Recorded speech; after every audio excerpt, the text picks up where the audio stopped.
யாழ் தமிழ் நேயர்களுக்கு அன்பான வணக்கம்.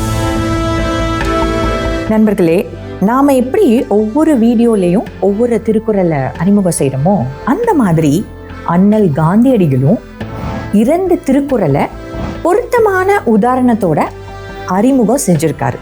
தெரியுமா உங்களுக்கு? தீண்டாமையை ஒழிக்கவும் ஒடுக்கப்பட்ட மக்களுடைய முன்னேற்றத்துக்காகவும் அவங்களுடைய கல்வி சமூக பொருளாதார மேம்பாடுகளுக்காகவும் 1932 காந்தி ஹரிஜன் சேவா சமிதிங்கிற அமைப்பை உருவாக்கினார். வாவேசு ஐயர் நடத்திக்கிட்டு இருந்த சேரன் மாதேவி ஆசிரமம் அவரோட மறைவுக்கு அப்புறம் ஹரிஜன் சேவா சமிதியின் வசம் வந்தது.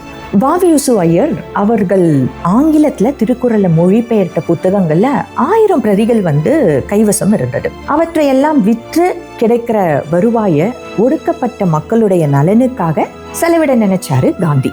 அதுக்காக அவர் நடத்தி வந்த ஹரிஜன் இதழ்ல தமிழ் மறை அப்படின்ற தலைப்புல திருக்குறள் குறித்த ஒரு கட்டுரையை எழுதினார்.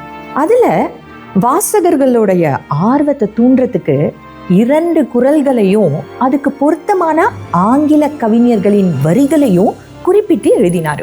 தன்னுயிர் நீப்பினும் செய்யற்க தான் பிரிது இன்னுயிர் நீக்கும் வினை.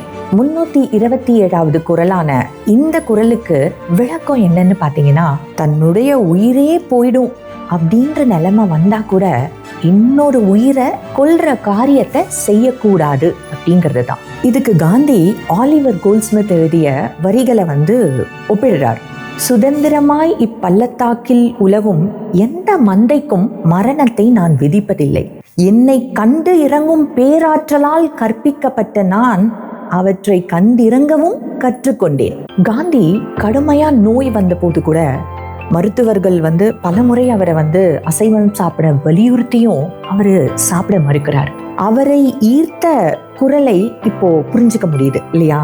காந்தி குறிப்பிட்ட மற்றொரு குறள் என்னன்னு பாத்தீங்கன்னா, உறங்குவது போலும் சாக்காடு உறங்கி விழிப்பது போலும் பிறப்பு.